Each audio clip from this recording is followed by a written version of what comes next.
Is the U.S. heading into a shooting war with Russia? Some credible observers think we might be, considering some dramatic events of the past few weeks. And if that's the case, who is to blame, Russia or the U.S.? President Trump has announced he is close to taking punitive action against Syrian leader Assad, blaming him for the latest alleged chemical weapons attack on civilian populations in that war-torn country. Trump is also blaming Russian leader Putin for supporting, approving, and possibly even taking part in the alleged attack. Syria is denying responsibility, and so is Russia. In fact, the Russian ambassador to the UN said this week that not only does his country deny any involvement in the alleged incident, but is also suggesting that if such an attack did occur, the responsible parties were the U.S.-backed forces that are fighting to overthrow Assad and his regime. And even more alarming, that same Russian official was saying that if there is a U.S. attempt to overthrow Assad, there will be, quote, grave consequences. The American news media is barely mentioning the Russian response and its warning.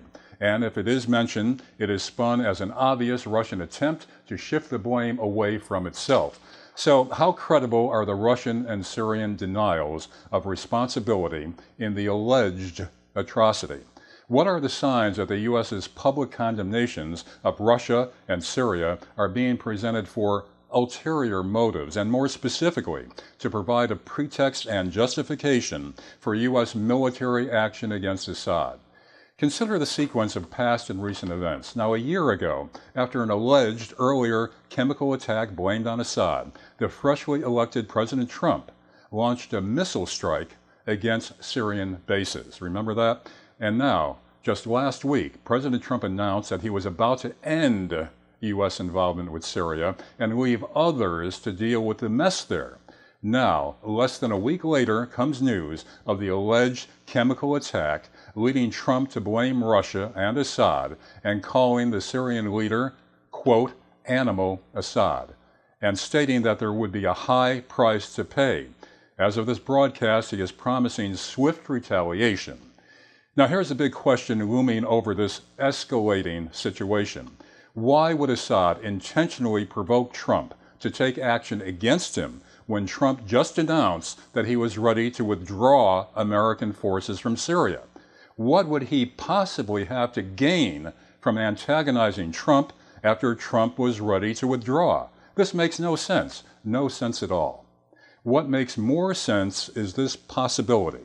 Other interests staged a false flag attack in order to convince Trump that the U.S. must remain in Syria and see to it that Assad is removed from power. In other words, a gullible Trump is being manipulated and tricked into reversing his decision to withdraw and to redouble his efforts to end the regime of Assad. And that leads to the question of who is manipulating Trump. There are several candidates. Newly appointed National Security Advisor John Bolton is leading the charge. Bolton, one of the neocons who talked George W. Bush into the invasion of Iraq and other Mideastern countries, is a longtime war hawk who has been urging firmer U.S. action against America's designated enemies. And there is already speculation that he is behind today's ouster of Homeland Security Advisor Tom Bossert, quite possibly because he wasn't tough enough for Bolton. Bolton is Trump's latest addition to what appears to be the president's assembly of a war cabinet. Other candidates, Pentagon hawks, and the lobbies of the military-industrial security complex who push for perpetual wars to justify huge defense spending, along with either rationalization or delusions about how such wars and tensions increase rather than jeopardize America's security. Also on the list of candidates, the one that is seldom named out of fears of being labeled anti-Semitic. Israel very much wants to remove Assad because of his support for Hezbollah, which is preventing Israel from making incursions into southern Lebanon, and which Israel blames for supporting terror and rocket attacks on Israel. It is important to note here that criticism of Israel government policies is in no way an expression of anti-Semitism.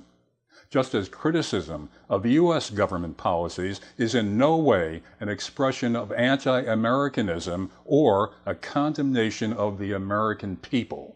So, to sum up, which elements have a credible motive to launch or claim another chemical weapons attack in Syria, Assad, or those who have been long committed to removing him from power?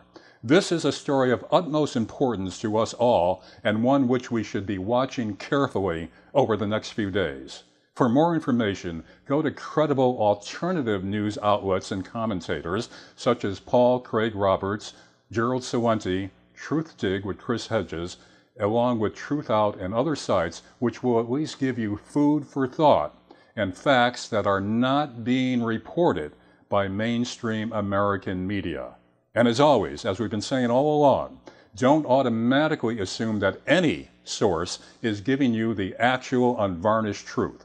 Sample a variety of sources, analyze the information, then decide for yourself where the truth may lie. That's it for now. Stay curious, stay informed, and stay safe.